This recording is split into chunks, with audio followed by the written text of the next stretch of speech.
Warrior Tough, Mental Training 101 with Andrew Wittman and Dutch Coleman. And now back to Andrew and Dutch. All right, we're back at it. Get Warrior Tough, the most monumental hour in media anywhere. Dutch and Andrew back in the saddle. Use the hashtag Get Warrior Tough on the Twitter. You can find Dutch at the Dutch Coleman. I'm at Warrior Tough PhD. Website, getwarriortough.com. Go there. Do it now. And then give yourself 10 push-ups. No, I'm just messing with you. You don't have to do the 10 push-ups, but it will make you stronger. All right, Dutch, so before the I know, right? So before the break, I asked this question. Do you see a challenge as a threat or an opportunity? And if people are avoiding challenges because they see them as threats and not as opportunities, there's science behind that. You're actually an avoider, not an approacher. The only way that you will move, you're motivated by fear of loss and pain, and it has to be greater than the pain that you're feeling right now. It has to be more pain than you're feeling. More pain, and it's fear of more pain, because you'll put up with a lot of pain to avoid a challenge. That's just go ahead. Just approach or avoid.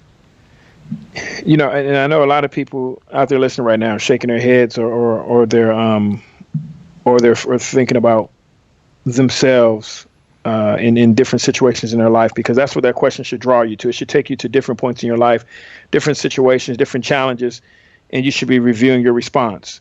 Now, not reviewing your response to hurt yourself, although in some cases, some of you out there feeling pain, knowing that you ran from that threat, that you were that challenge, and you took it as a threat. But I want you to do something different. I want you to look forward and say, okay, I may have done that in the past, but no more. No more. I'm going to look at it as an opportunity. And to get into the culture of today, this is my opportunity to shine. This is my opportunity to be great. This challenge, not a threat, this challenge is my opportunity to step up to the plate and knock it out the park. So that's the way I look at things. I don't look at it as something that can hurt me. I look at it as something that can help me. And I think if we begin to flip the script, so to speak, and ask the famous question that we always ask in the warrior culture, is this going to hurt me or this going to help me? I'm going to change it to this is going to help. I'm going to say right now, this is going to help me. That's going to be my mindset going right. And this is going to help me. Oh man, what happened?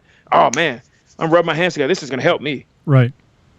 And when you send your 126 towards that, man, it's limitless. The possibilities are limitless. It's like, because your brain has to do what? It's got to answer a question. It's got to answer a question, dude. The human brain has to. It's just so good. And it's going to get to work. If you point it there, it's going to get to work. This is my opportunity. This is my time to shine. I'm going to knock this out of the park. When all your 126 is pointed there, your 11 million bits are pointed there, your 126 is going to pour right from that pool right there. Absolutely. And then it becomes a medical self-fulfilling prophecy. You're absolutely 100% right, Dutch. And I love that. Okay, so that's the question. And really you got to look hard in the mirror, right? Because, but when you do step up to a challenge, whatever it is, and you've heard me say this before, Dutch, you got to be all in. You got to be committed. It's got to burn the boats. It's not level of commitment. There's no such thing as levels of commitment. You're either in or you're out. You have to burn the boats. If there's a plan B for your challenge, if you have a plan B, what's plan B? It's really that's plan A. It's plan A, because as soon as it gets tough, I'm just going to go do plan A. Right? That's the deal. So when I face a challenge, I'm all in, and I'm in it. I see it as an opportunity. I'm going to knock it out of the park. There's really 5 internal drivers. And I asked this question of our advanced coaching group a couple weeks ago, do you know what your internal nature-bending driver is? Do you have an internal, emotional, nature-bending driver? The thing that will get you to bend nature to your will. Do you know what that is? And then the next question is, can you tap into it anytime you need to? So why would you do any challenge? Like, why would you do the hard thing ever? Now, there's a lot of people, the masses, will avoid doing the hard thing. That's the avoiders, not the approachers. The avoiders is 95% of people. But here's the reasons why scientifically. This is the empirical data. It breaks it down. There's really five categories of emotional drivers. Nature bending. The first one is the need for yourself to achieve, conquer, and progress. To achieve and conquer. There's a need to achieve, to accomplish. And I ask our coaching clients this question, Dutch, what was the last thing that you accomplished? I remember I made our advanced group like 2 weeks ago give me a list of their top 10 accomplishments where they actually accomplished something. If you can't tell me what you've accomplished, what do you do? I mean, so there is an absolute human need to accomplish things, and when you do, there's things that happen to you hormonally, which changes your mood and your happiness and your joy and your fulfillment and your energy level. That's the first thing, is your need to achieve and accomplish. The second driver, Dutch, is to learn and grow, to comprehend and be challenged. See, I'm a curious individual. I want to learn stuff. I'll do the hard thing just so I could learn something. Now, you and I were joking about me doing my 5-day fast last week. Remember that? Phew, yes. Yeah, but I did it because I wanted to learn something. I wanted to see what happened in my body. Now, I got to tell you, here's the after-action report on that. The 5 days I did it, it was not a problem, whatever. And I told you then I had to kind of roll back into food easy. And then it would change your biomarkers. And I wanted to see how I feel. I didn't feel anything really for like 3 or 4 days. Now, I've been 5 days I fasted. Now I'm 5 days back onto food. And I feel great. My body fat is looking... the visceral fat is gone. So the fat is thinner, what I do have left. I'm feeling more energized. My body, the metabolism is rocketing right now. So I learned something from that, because I was after the 5 days like, I don't see any difference of that. I felt kind of, blah at the, a couple days after it. I didn't, But now I gave it another couple of days, and now I'm seeing the cycle. Right? So I challenged myself so that I could comprehend and learn what happens when I do that. And there was science behind it already, but I wanted to see how I responded to it. And this is why this is a big reason why I joined the Marine Corps, right? So Drew and I were driving down to the Citadel to drop him off for matriculation, and I said, how are you feeling? He said, yeah, I'm not. He goes, I don't know, I feel like I'm about to get in a fight, get on the wrestling mat. I said, yeah.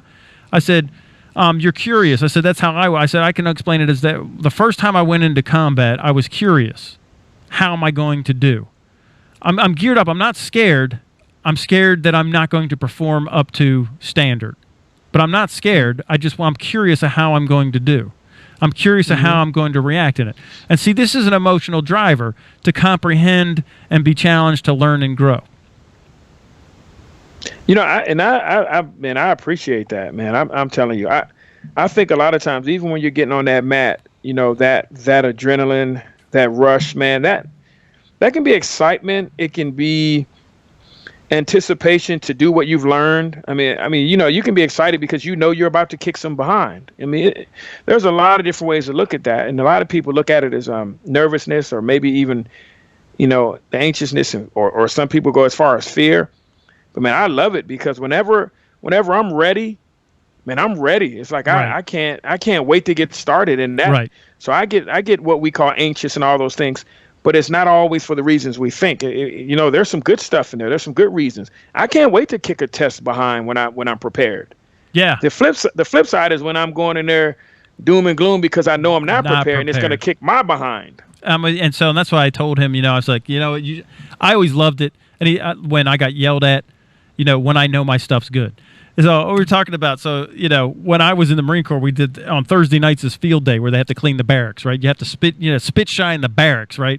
And then, so it's going to be late until you get, what I'm talking. Your dad was a Marine, so what I'm talking. Thursday's field day. So the gunny comes in, and it's already like 1800. So 6 o'clock at night. We want to hurry up and go to chow. We want to get off. We want to go do our stuff. We want to go to the movies. And he just starts ranting how this barracks is a pigsty and this is awful. You failed, and I'll be back in 4 hours. We're like, oh, man, So he comes back, and it's 10 o'clock at night. And then he inspects again, and he's like, this is perfect. I don't know why you guys didn't do it that way the first time. That's the way it's, you should be doing this out the gate, blah, blah, blah. Guess what we did in the 4 hours that he was gone? What's that? We were playing cards, listening to music, and eating chow. But nobody cleaned one more thing. Because we already knew it was clean. Right. So we That don't is mind funny. him. We were prepared. I ain't scared of the gunny because I already know it's clean. If I know my stuff's clean and we're just playing the game of you failed because you're awful. I had this group of instructors before we were going to Afghanistan. I'm training for Afghanistan here in 2009. And the guy was like, you guys suck. You suck so bad. You suck at sucking. Like, that was his, I'm like, that's so funny, man. It's hilarious because you're talking to a room full of Marines, SEALs, Rangers, and SF guys. We know we don't. That's how we even got here. Yeah, it's like if you go to football practice for the number one team in the nation, undefeated. Yeah. You hear the coach yelling at them, calling them sorry, telling the line they can't block a soul, like all this stuff. And you're like, hey man, they're the number one team in the nation. They're kicking everyone's behind, but that's part of the process. And those guys know, but those guys also understand. They understand that no matter what level they're at, there's another level. So they're not. Right. It's not like that you guys were rejecting. No, it's to learn and grow. Right. We take the challenge. And you guys knew. Yeah, absolutely. Right. And so the beauty of it is you guys knew and you guys were prepared. And so you guys weren't afraid. You guys didn't go back and redo everything you did and all that stuff. You guys knew and you understood. So all those things, man, it's beautiful how all those things come together. When you do things the right way, you understand, you get it out of the mindset of scarcity and fear. Like all those things, they dissipate, they go away. They're no longer a part of your life. And it's such a beautiful thing, man. Yeah, and I'm glad I wish everyone, yeah. I'm glad you brought that up because you're like rolling right into the next driver, which is to define yourself, your identity, and your values, and then defend them, right? And that's once you know who you are. So that's a driver, is to define your values and your identity, and then defend those values and the values and your identity.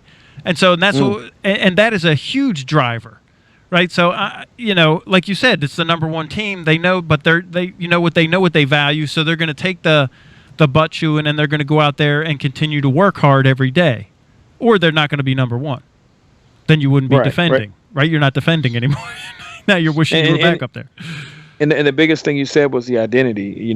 You can't even connect with this driver if you have no identity. Right. Or if your identity is a mess. I mean, a lot of these, it can take you, it basically strips you of a power. When you don't have an identity, it strips you of one of these powers, one of these resources, right? Yep. And so that's what you're doing to yourself every time when you don't have one of these boxes checked. You're stripping yourself of power, and so that's what we do. That's one of the first thing, if not the first thing we do, is attack that and help you with that. Because that may be outside of what. Well, I don't want to reveal all of them, but that's going to be one of your most powerful. Right, drivers. And I would say it probably because that's our baseline right there. Is for people to get an internal identity, and I'll tell you that's what's going on at the Citadel in this first year. Especially these first several weeks, is they're stripping them, like you said, they're stripping them of all the externals. So they're bringing people from different backgrounds, from different religious beliefs. They're bringing them from different socioeconomic places. They're different geographic places, and they're stripping them of everything, and then they're molding them together in a new identity of a leader in that warrior culture, right? So, and we kind of so that's what we do in a different fashion, where we'll bring, it doesn't matter what your religious background or beliefs are, it doesn't matter what your socioeconomic background is, it doesn't matter geographically where you came from, it doesn't matter what you do for a living. When you come to Dutch and I, we're going to help you walk down the process of creating and identifying that internal identity and those values, because a lot of people, they talk about values, but they can't articulate them clearly. If we say values, they can't tell me what they are. It's just a word we banty about. Dutch, what you and I do is we teach them how they articulate that and clearly state what they are, plus vet them. So they know that this is what they would defend. Absolutely. So it's huge important. Now the next driver is this is like, remember we talk about the burning house and the kids are in the house. Would you go? Everybody would go in to get the kids. This is the next driver is love and acceptance. The love and acceptance driver, and it's very, very powerful. It's very powerful to be loved and to love and accept others and to be accepted, to belong, to have a bond, and to connect, which is kind of what I was talking about in the first segment with these guys, is there's a bond, there's a belonging, and once a year we go back and we reconnect with that long bloodline that started in 1775 in the Marine Corps and now carries on through, which is why we loved sitting with Major Rick Spooner, to hear his perspective as a corporal in Saipan. when they literally had to walk uphill both ways, And that's why I didn't want to rank them, because I know love may be someone else's biggest driver. I don't know what does the science say that love is the biggest most powerful driver? No, you know what? It doesn't say. And now, actually, the data states that the drivers are spiritual based, which is identity. But you could also wrap love into that spiritual base of identity, because that might be who you are, is that you love people, and I know that's part of who you are, is that you love people. Right. So they kind of cross over. So the final one is autonomy, the freedom to choose and control your own life and lifestyle. And that's also a driver. And that's, and I look down these lists and I'm thinking, not trying to get in Drew's head, but I know that's also one of his big drivers as well, is to control, because he has a target and he's got a 100-year target, and he knows, and so once he set the target, then you just backfill all the benchmarks, all the things that he has to do to get to the target, and the Citadel is the first one. It comes all the way back to the first hoop to jump through, the first gate, in order to control his own life and to create the life that he wants, is to get through this piece right here. And so that's also a huge driver, for him. And I don't know which one's big. I guess, Dutch, it could be in what context it is and what the target is, whether it's an intermediary target, what the challenge is. I don't know how that fits in your life. But I would encourage. And sometimes it may be a cross. Sometimes it may be a cross of two or three that creates some sort of superpower, super driver. 2, 3, 4. It could be all 5 of them. But the point is that you would identify them so that you know why you're doing the hard thing. Why would you go in the burning house? Why would you go to the Citadel? See, why you got to have your reasons, your emotional driver, your nature-bending driver. Look, we're up on a break. Man, the hour is just flying by. We got one more segment, Dutch. I can't wait to hear your thoughts on this when we get back. You're listening to the Get Warrior Tough radio show with Dutch and Andrew.